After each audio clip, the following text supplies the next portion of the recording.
I'm Bill Essayli, head of the U.S. Attorney's Office here.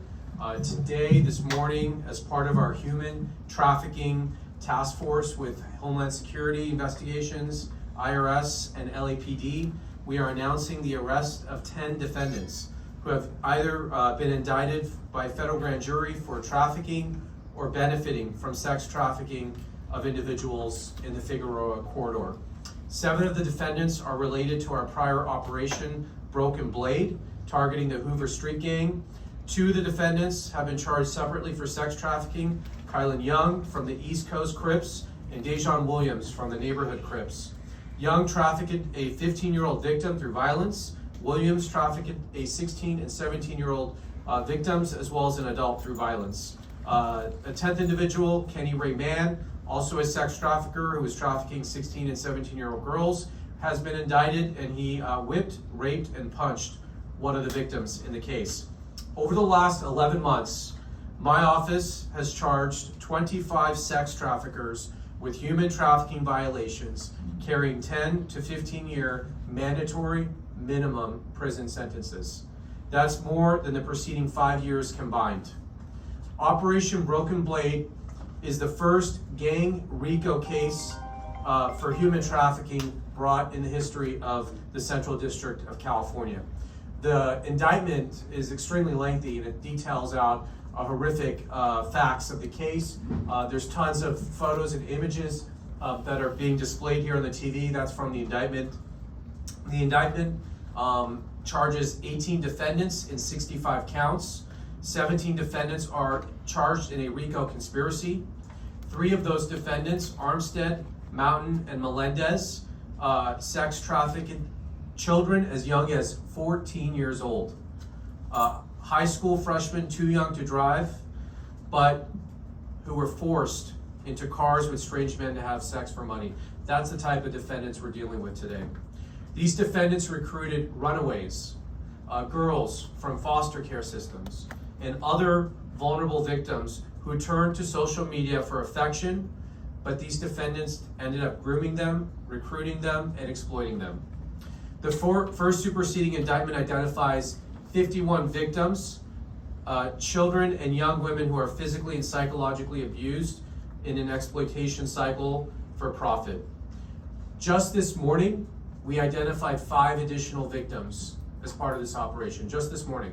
And law enforcement is working with those young adults to get them services and much needed help. The victims in this case have faced extraordinary and horrific violence as part of this operation. This is how they accomplish the sex trafficking in Figueroa. They do it first through coercion and then through violence. As an example, one of the defendants bit off one of the girl's cheeks. He bit it out, her cheek down to the cartilage. She had to get hospital care and stitches to get that repaired. One victim was beaten with a Rolex watch wrapped around his hand, a pimp's hand. One victim was forced to engage in sexual activities. On the same day, she was forced to have an invasive abortion procedure. One victim was choked to the point of asphyxiation. One victim was thrown out of a car and carjacked with children in the back seat. Horrific. In addition to charging the sex traffickers, we've also charged the people who are benefiting from this horrific conduct down in Figueroa. One of those is the manager of the Stadium Inn, which is a hotbed of where the Hoovers and Hoover Associates sex trafficked their victims. He's charged with knowingly benefiting from sex trafficking. The manager, Ahir Mukesh Kumar, admitted that up to 90% of the rooms he rented at the Stadium Inn were for prostitution. 90%. He keeps half of the proceeds from those activities. He's making a lot of money off the exploitation of these young women. He's even admitted to having parents, or their parents came looking for missing children at his motel, but he continued allowing these activities to persist. Mukesh Kumar said he would rent to anyone who has the ability to pay, regardless of their intentions. He did not care. What I want to say is this case represents some of the worst defendants our prosecutors interact with and prosecute. It's horrific. But what I will say is that the work of the men and women of LAPD and the federal agents represents the best of the best in law enforcement. These men and women literally saved these women's lives. They saved the lives of these young children and young adults there in Figueroa being extorted and exploited. And so we are very proud to stand with LAPD in this operation. This is a this activity should not happen anywhere, let alone in a fine city like Los Angeles. And we will work with our partners to eradicate these activities. And whatever support LAPD needs, we're going to give it to them.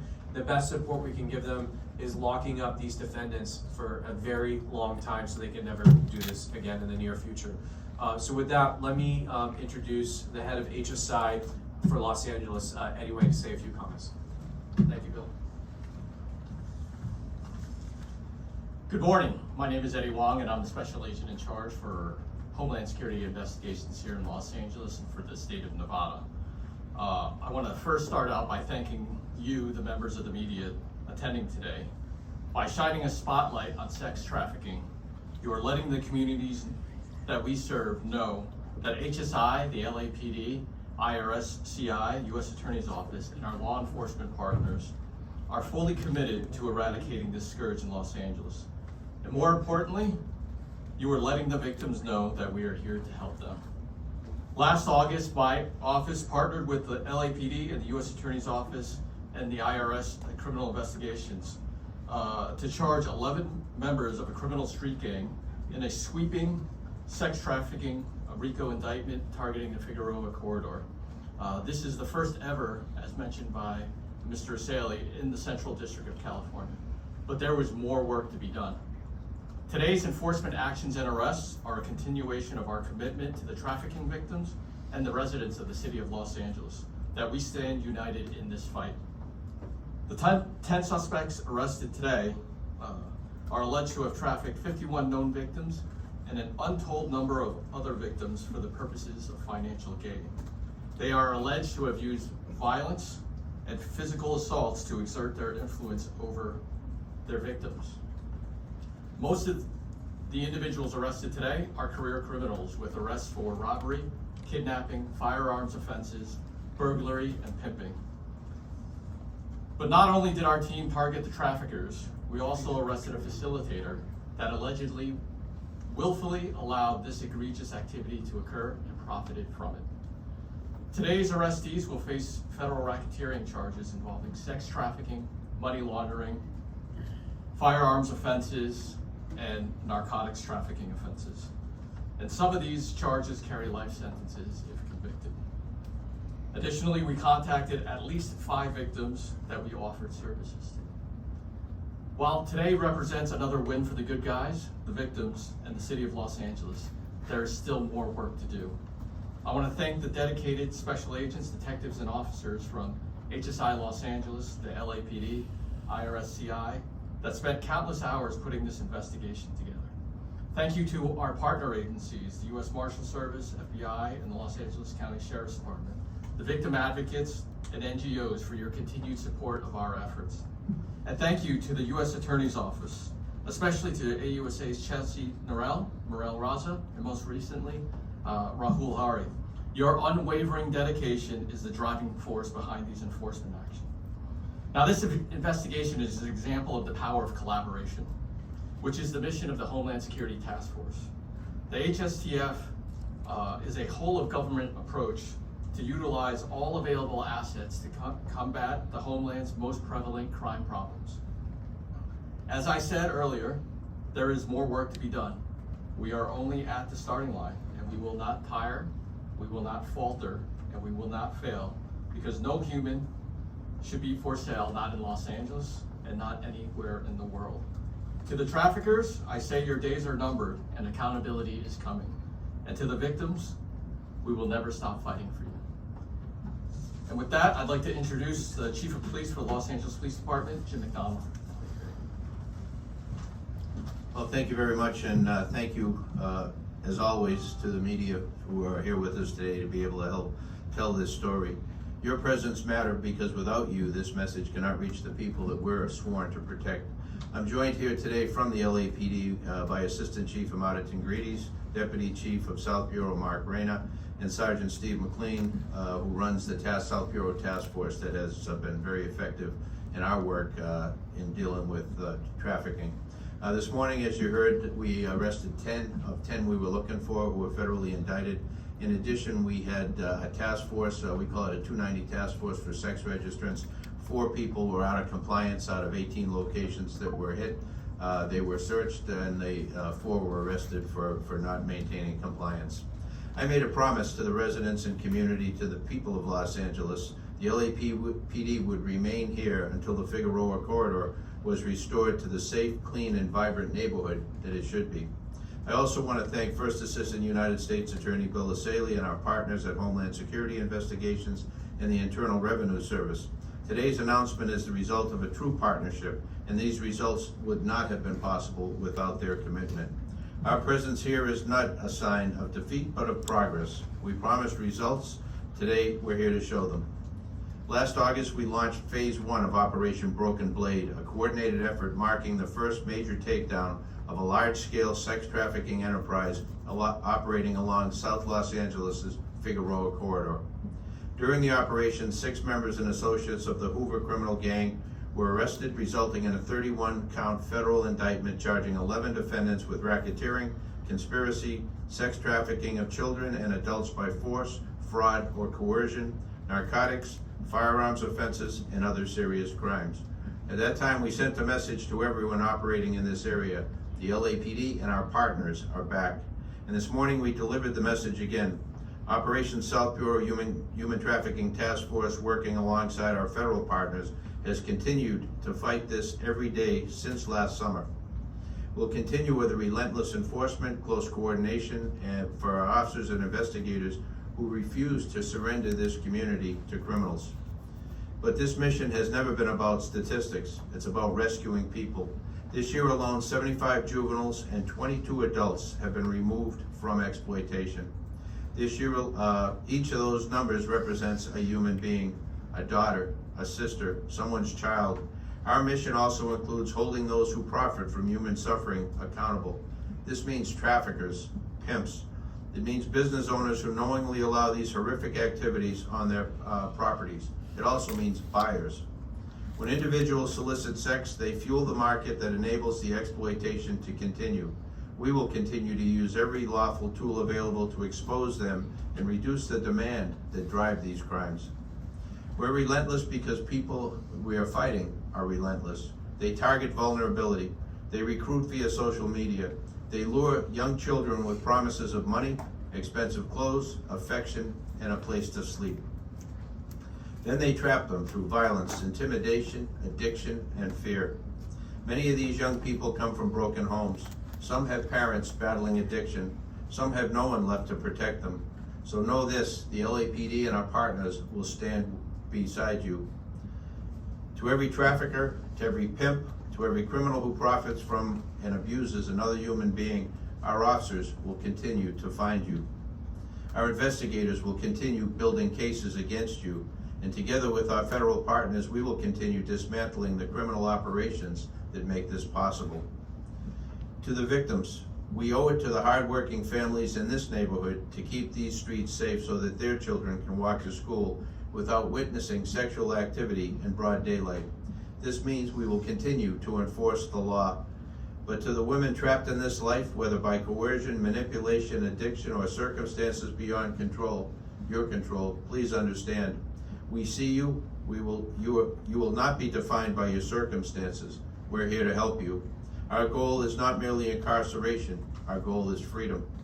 Working alongside our nonprofit partners, service providers, and volunteers, we want to help you leave this life behind, to reconnect with your family, to restore your dignity, to help you build a future free of exploitation.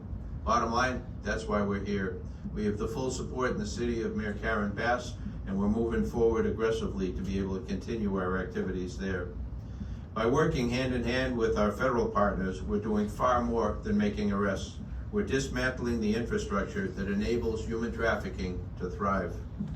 We're rescuing victims. Together, we're reclaiming this corridor for the people who have always deserved better. Human traffickers, this is not a safe place for you to operate. Survivors, we will support you every way we can.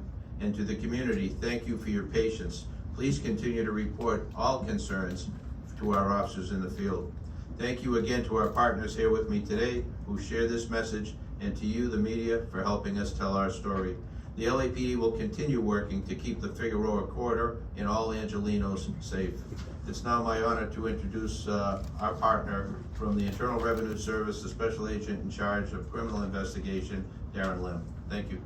Thank you, Chief. Good morning, my name is Darren Lian. I'm the Special Agent in charge of IRS Criminal Investigations Los Angeles Field Office. Today's joint operation demonstrates our full commitment to work with our law enforcement partners and the United States Attorney's Office to combat child exploitation and sex trafficking. It doesn't matter if you're directly involved or assisting on the sidelines. The message is clear. We will hold you accountable. The financial side of this investigation was conducted by IRS Criminal Investigations Los Angeles Field Office. Our work revealed that individuals who operated Stadium Inn, a motel which provided the infrastructure for the criminals to thrive and for the crimes to carry on, received hundreds of thousands of dollars in illicit proceeds. These funds were hidden through falsified documents, evasion of reporting requirements that ultimately went to enrich the individuals that were involved. IRCI special agents followed the money across complex transactions, ultimately exposing the full extent of the criminal conduct.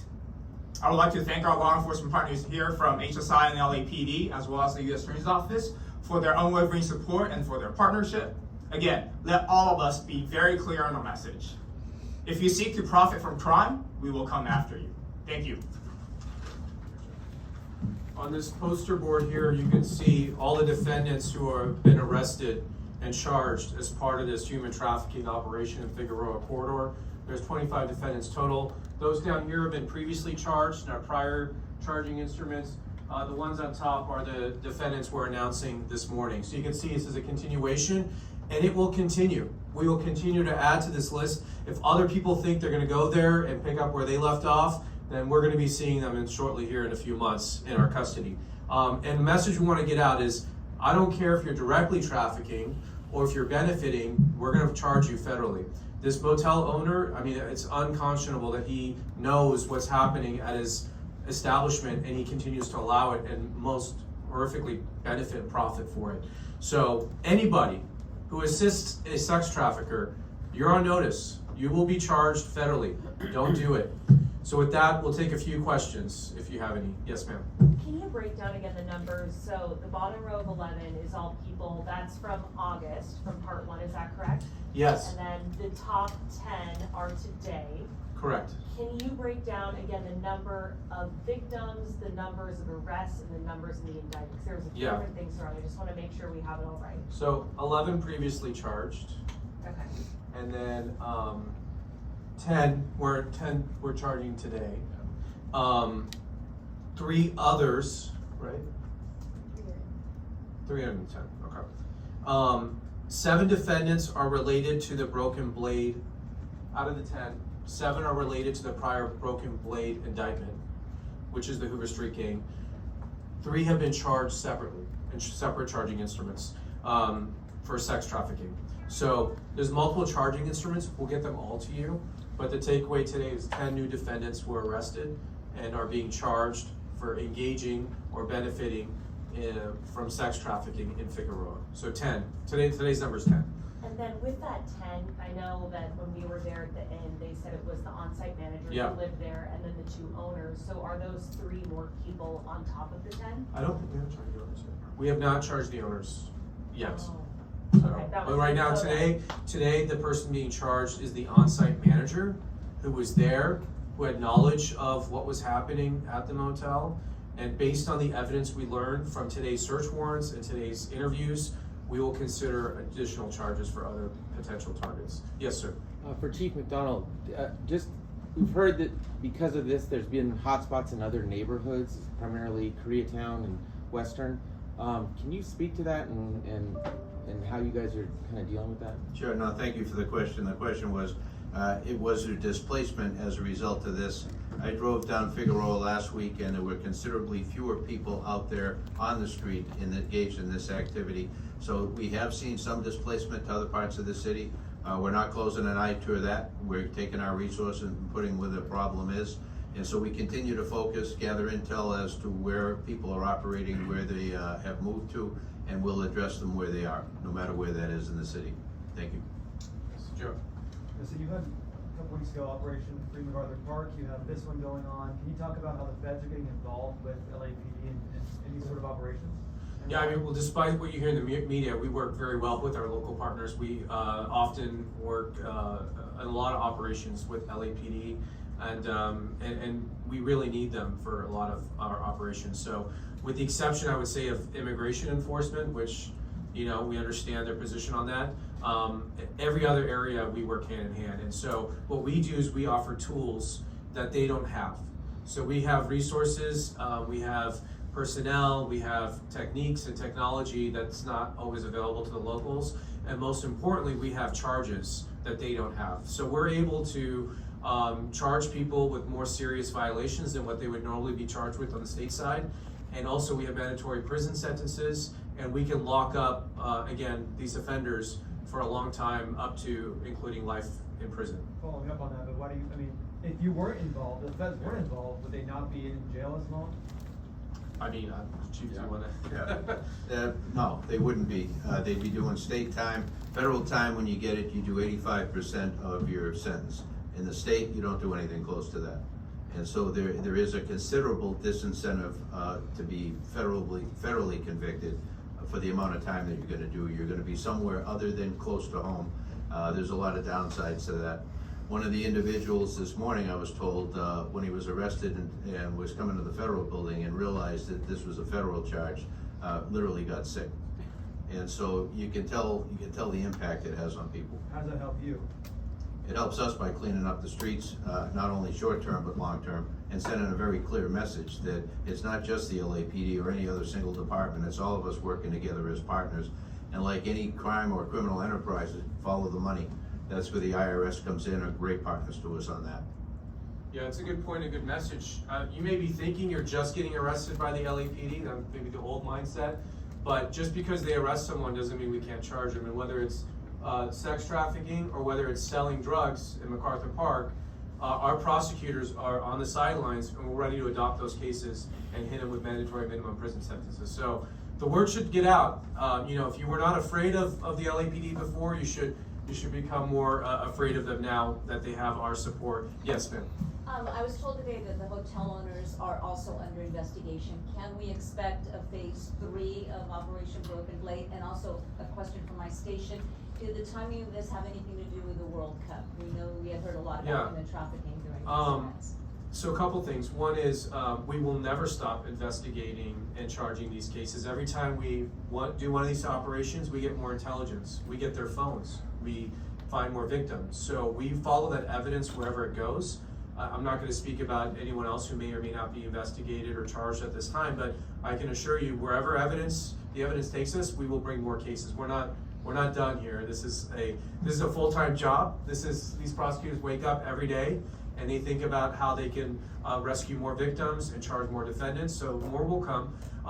Whether this had to do with the World Cup, I don't think so. I mean, we did this operation in August, and we always had a plan to do a phase 2. And so it just happens to be that there are World Cups here, but I think it's a good message because anytime we have these sporting events or some big events, we see a huge uptick in sex trafficking. People are coming in from out of the state, out of the country, and there's a higher demand, and so we see an uptick. So we always make a concerted effort to increase awareness and enforcement for sex trafficking, human trafficking, anytime we have large sporting events like the World Cup or the Olympics in the near future. Yes, so. Yeah, go ahead. For the 10 that we're detaining today specifically, what federal crimes are they facing, and what would be the sentences for those crimes? So we have of the 10 that we're detaining today. So you've got RICO conspiracies, you've got sex trafficking of a minor through force, fraud, and coercion, you've got money laundering, you've got conspiracy to distribute drugs, we have benefiting from sex trafficking, interstate or foreign travel or transportation in aid of racketeering. We have structuring. So basically, any charge we have evidence for, we're gonna charge them. In this case, the mandatory minimum. Some of them face a 10-year mandatory minimum. Some of them are facing a 15-year mandatory minimum. and some of them are looking potentially at life in prison. So these are very serious charges, and they're looking at very, very serious prison time. Yes, Salvador. So, have you been able to identify any other locations that you may be actively investigating throughout the city? Because the Figueroa Corridor is not the only location where you see human trafficking. Yeah, I don't know that we're gonna announce what we're actively investigating, but I don't know, Chief, if you wanna talk about some of these other neighborhoods. No, there are other locations throughout the city, throughout the county and beyond, and certainly nobody gets a pass. The Figueroa Corridor has been a hot spot for a long, long time. We're focused in this operation on that, but as we mentioned before, there is displacement, we're following that displacement, and there are other tracks like this elsewhere that we're also paying a lot of attention to. Thank you. Yes, ma'am. Two quick questions. What's the significance of the branding tattoos on some of the girls? And the second question, can you sort of quickly describe the way that the money flows through the organization? Like how much money is paid per sex act to the prostitute, and how does it flow upward? Yeah, I'll see. Ed, you wanna touch on that? So, as far as the branding is concerned, that's one of the methods of the coercion and force. They're branding them as their property. That they are the sole individual that is able to profit from them. So essentially, when we talk about this, we say no human should be for sale. No human should be for sale. No human is anyone's property. For which they should profit off of. As far as the money is concerned, I mean, obviously, that's the bread and butter of what the IRS and HSI does. We follow the money, and that the money will lead us to the criminal activity. I think it's safe to say that the victims get very little, if any, money. Most of the money is going to these defendants, the pimps, and then to folks like the motel owner who's getting half of the profits there at the motel, because again, you need a place to conduct these activities. Yes? Can you clarify motel owner versus the on-site manager? Yes, when I say motel, I meant the manager. Yes, Okay, sorry, motel manager. Yeah, Yes. okay, so the on-site manager who lives in that front unit, that's not here, that's who we're talking about? Yes. Understood. A follow-up to that as well is, thank you for allowing us to go into the Roybal, the federal building. I don't think Sure. that's access that we've had. We just don't want to label things that may not be what they are. Can you tell us what we were watching there? Yeah. The people who were getting apprehended, what exactly is the language around that, and what did we see? Yeah. And also, why were we allowed in to see that? Yeah, absolutely. So, at least in this Department of Justice and the way we've run our office here, we like to have full transparency. We want the public to see the hard work of our prosecutors, the hard work of law enforcement. And so what you saw there was where the folks who've been arrested, that's where they're processed before they handed over to the marshal's custody. So some of the media was invited to see those operations, so you could see the defendants, and so that you could tell the story of this case. This case is horrific. The conduct of these defendants is horrific, and I think it's important that the public sees who these people are, that they see their faces. And so that way, if there's any other victims out there who recognize them and want to come forward, we welcome them to come forward to law enforcement. And then also so the public can know who's doing these horrific acts. The public has a right to know who's been accused by the grand jury and who's been charged in our cases. So we believe that's an important part of telling the story. Yes, Joe? Well, probably for the IRS, but here he's currently making a good cut from what these people are doing there. Do you know where that money was going to? Do you suspect it even going out of the country? Yeah, no, absolutely. So the money was received, I think earlier we had a question about the cash payment. The cash payment was received by the on-site manager, collected by his next level up, and ultimately went to multiple different bank accounts, commingle through different funds, either in the terms of cash withdrawals or cash deposits. Eventually the cash was flowed to the three operators or associates of the motel, including the owner. That went to pay for the personal expenses, that went to pay for their lifestyle. So Okay. at this point, though, the owner is not charged, and it's not The owner's the not. owners, No owner's charged at this time. but they're part of the investigation because of the money side of things at this Yeah, point? we're not gonna comment on who may or may not be under further investigation. You can draw your own conclusions. But we are going to, today's a very important part in discovering the bigger conspiracy. So as investigations are ongoing. It's never, we do one thing one day and we're done. We executed a lot of search warrants today.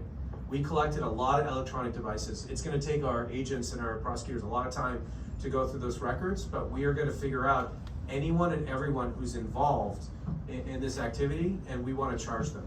So we'll do one more question, and then, yes, Safra. So I may have missed this, but were you able to rescue any victims? And if so, how many of them are minors? Can you talk about that?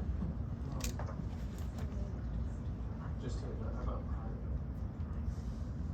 So, obviously we want to respect the privacy of the victims. I will just say that anyone that we come across, we offer extensive services to them at their choice.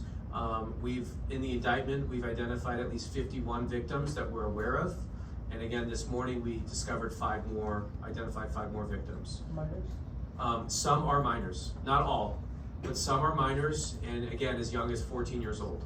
So again, they're targeting these kids young on social media, in foster care. They're looking, I think this is what's hard for people to grasp. They think, how could this happen, or how could you allow yourself to be trafficked? They know how to pick their victims. They're not picking victims who have stable homes or have an adult who is looking out for them. They're picking girls who have nobody, who are in a system. I can't speak to the foster system, but who are in the system, and they don't have anyone protecting them. And so they're targeting these girls, and then they're luring them. But once they get their hands on them, they're branding them, they're hitting them, they're raping them, they're doing horrific things to keep them engaged in this activity. So today we're doing our part to hopefully make a dent in this. We want to again see an improvement in not only Figueroa but throughout the city, the county, and the district. Again, wherever this is happening, we'll go there. This just happens to be, like I said, the worst of the worst. And today you've seen the best of the best. So thank you so much for your time, and appreciate it.